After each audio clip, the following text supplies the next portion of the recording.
Welcome to There Is a Method to the Madness. My name is Rob Maxwell, and I'm an exercise physiologist and personal trainer. I am the owner of Maxwell's fitness programs, and I've been in business since 1994. The purpose of this podcast is to get to the real deal of what really works, and most importantly, why things work. Hence the name, There Is a Method to the Madness. Before I get to today's show, I want to thank Jonathan and Lynn Gilden of the Gilden Group at Realty Pros. They are committed to providing the highest level of customer service in home sales. Why don't you give them a shout and figure out what your home is worth? 386-451-2412.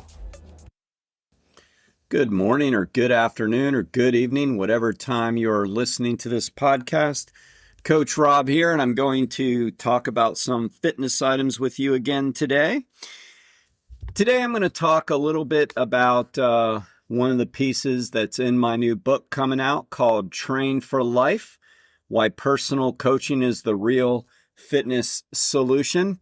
Basically, the book is about what the problem is, and the problem is that only 20% of our country, or actually worldwide, are on an exercise program. Only 20%, so 80% of the people are not doing the minimum guidelines. And then what the solutions are to that. And one of the solutions, or a very, very big solution, is personal coaching, personal training. And no, it's not just like a pathetic attempt to draw up business. I think everybody knows that I have a waiting list and I'm really busy. It's really just the truth.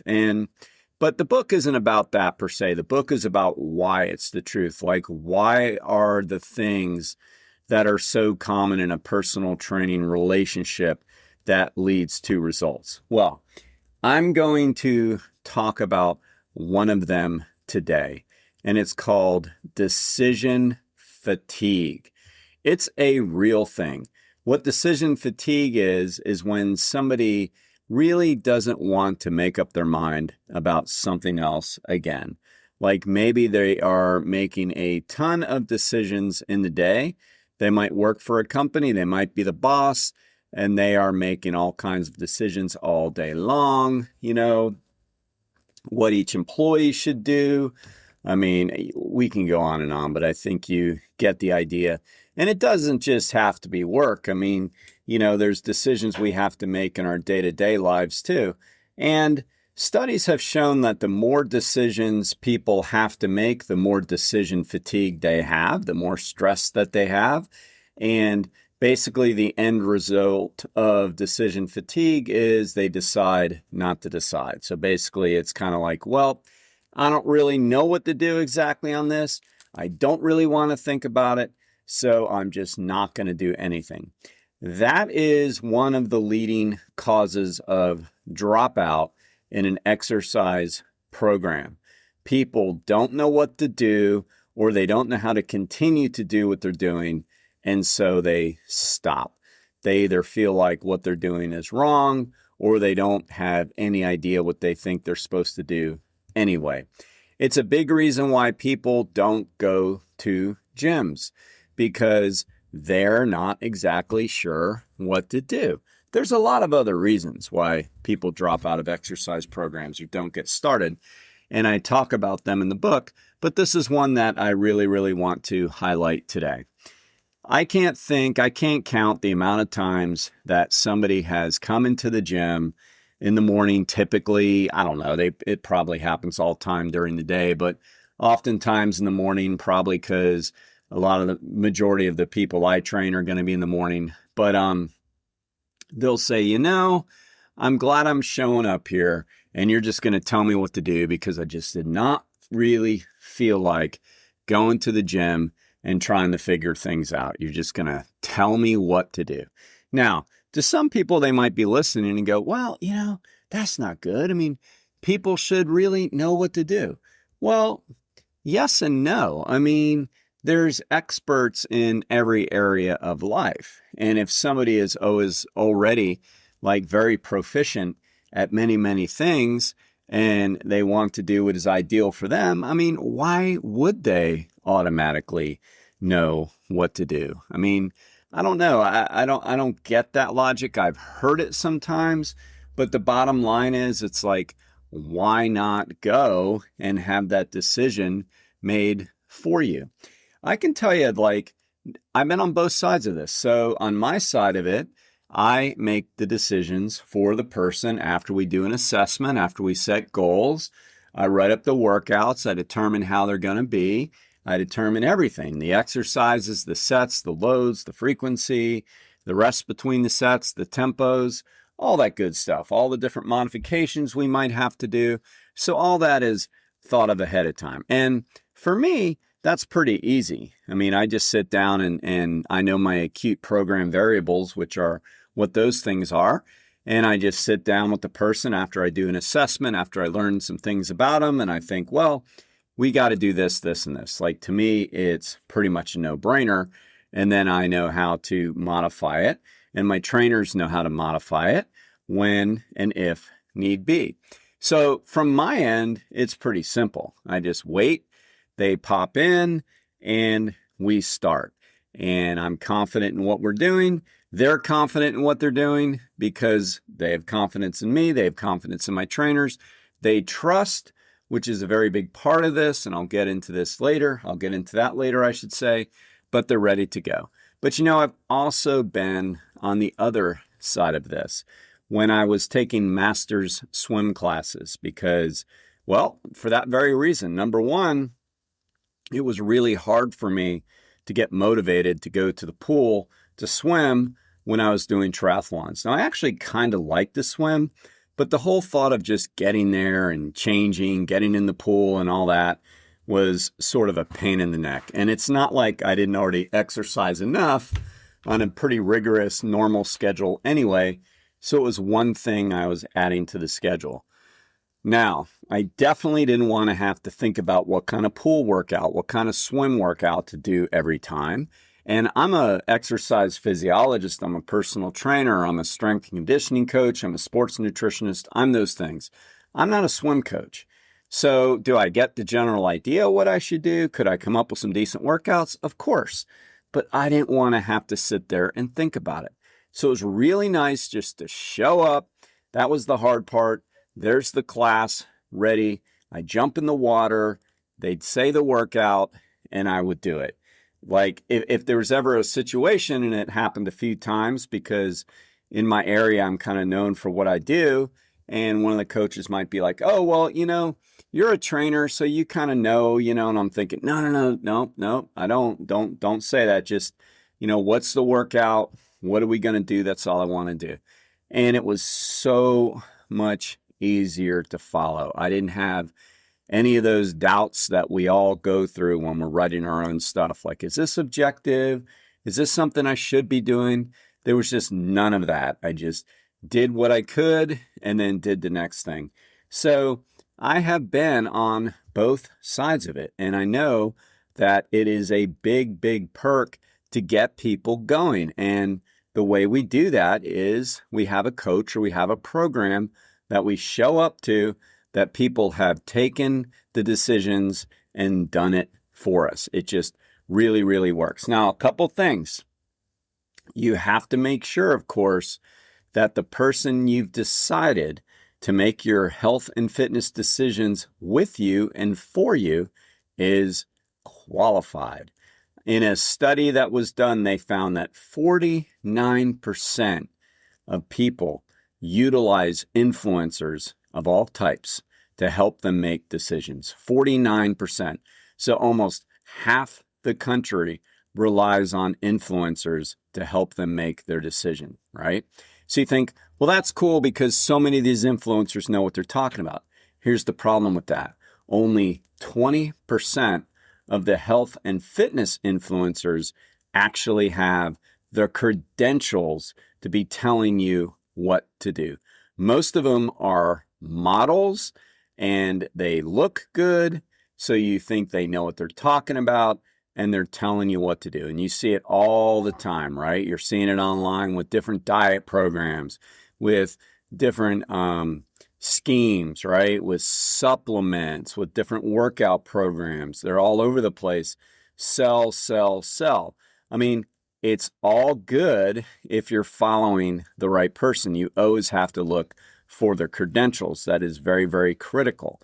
So one thing, I always do this. One thing I always do is when I get a potential client, I meet with them first. I want to make sure that it's a fit for me. One of my trainers, we sit down, we talk about what they're trying to do. I want to make sure that they're coachable, that they're the type of person that is going to follow the program, because, we don't want people that don't get better. And the only way we get better is if people follow what they're supposed to do.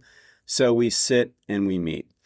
And if we decide it's a fit, then we do an assessment and we go over the program, or I go over the program with them. Now, at this point, I have to build trust. This is where trust is built. This is where I let people know why they can follow the program safely and follow the program confidently. So once that trust is established, then the person can automatically decide they can just show up and do what they need to do and eliminate all of that decision fatigue. There's a term that we like to use that's called self-efficacy. And self-efficacy means that confidence leads to competence and competence leads to confidence. So once a person starts learning what they should do, they are far more likely to continue to do what they're going to do. So even though we lead the way, I lead the way when I'm working with people, I write the programs that the trainers follow.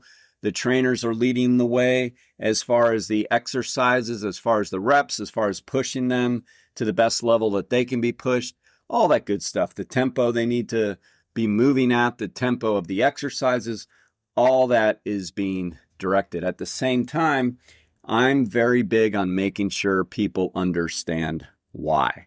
That's the reason, of course, I wrote my first book, that's my second book, that you can't outrun a poor diet. Slow down, Rob. That's why I wrote my first book, There Is a Method to the Madness, because I've always said there is a reason why we are doing the things that we do and the way we do them. So it's very important. So I always make sure and say, all right, so we're going to do a circuit today. We're going to do 2 different circuits. That's one of my more common workouts. We're going to do 2 different circuits. Typically, each circuit is going to have like a squat, a push, and a pull. And I'll explain what the squat type exercise is. I'll explain this is a good way for you to set this up. Then I'll explain what the push type exercise is, and I'll explain what the pull type exercise is. I'll tell them how we're going to do the reps and the load. Sometimes it'll be starting with higher reps and lower loads, and then progressing to slightly lower reps, lower reps and higher loads. And sometimes it's the reverse of that. But in any event, I explain.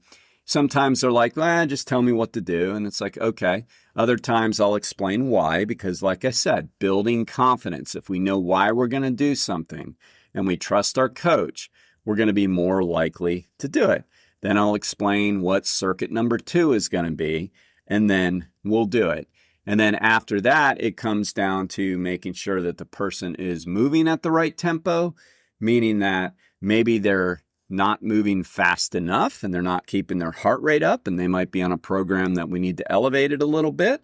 Or with some people, I'll have to slow down because they're a little too gassed going into each exercise. But then we just execute the workout. And then after we've explained it, we start doing it and we execute it. It's really a big win-win for clients. And let me tell you, the majority of clients that I've had through the years, and I've been doing this for 31 years now, since 1994. I've been in different locations.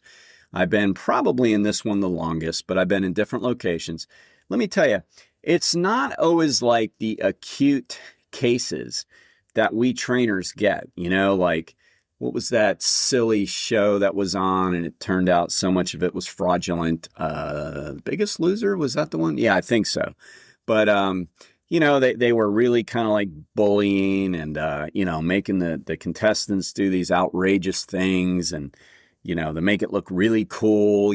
I think they had them on a roof of a workout building one time. They're flipping tires. They're doing all this stuff that overweight and obese people really should not be doing. It was all for TV. It was a total joke. But those people, the contestants of that show, and many others that we think of, are not the typical types that hire personal trainers. Like, I would call that an acute case, like somebody who really needs to get some fitness going, or there's going to be a cardiac intervention really soon, and they probably need to be worried or doing something about that too. That's what people think of sometimes.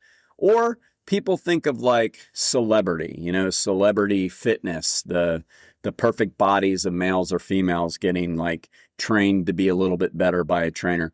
That neither one of those cases are very typical. What's typical is your average guy, gal, your hard-working business person, the person who has an important job. I mean, all jobs are important, but they feel like their job is important. They work a pretty rigorous schedule, and, or it might be retirees who have worked hard their whole life, but, people that are just looking to get in better shape. They're not in horrible shape. It's people that are looking to get in better shape, whether it be lose a few pounds or most likely increase their ADLs, activities of daily living, get stronger, feel better about themselves. It's your average busy Joe for the most part. That's your most typical clientele. And they're the types that just don't want to have to think about anything else. They want to come to the gym and do what they're supposed to do and hit their goals. Like, that's what they're most interested in doing. And the business people are usually the most efficient at that. Like, they don't want to waste any time. They're like, they only got so many hours in the day, and when they get to the gym, they want it to be as efficient as possible. They want to cut through all the crap. So it's really just your average person who needs to be in better shape. Like, that is the most common client. And we need that. Like, the country needs that. I mean, you figure if only 20% of the people are taking advantage of that, can you imagine how much more fit our country would be if more people took advantage of that and started exercising? So decision fatigue is one of the things that good personal coaching or an accountability partner that knows what they're doing can help you with.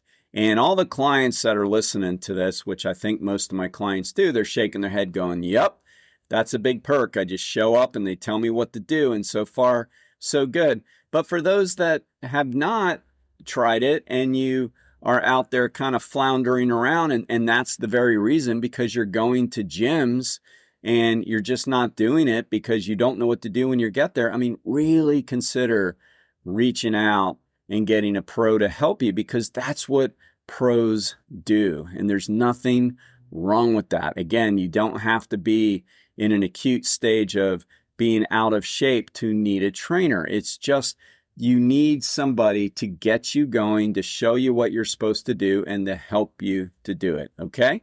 So I hope you learned a little bit about decision fatigue, and I'm going to pick up on more of these as we go on. Please check out the book. It'll be out very, very soon. I'll be putting links in the emails and on the websites, and it'll be on Amazon. So until next time, be Max Fit and be Maxwell.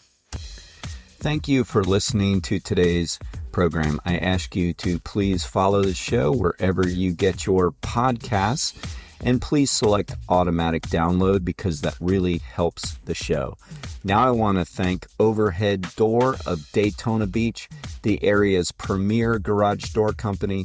They have the best product. They have the best service. I personally vouch for Jeff and Zach Hawk, the owners. They are great people with a great company. If you have any garage door needs, please give them a shout at 386-222-3165.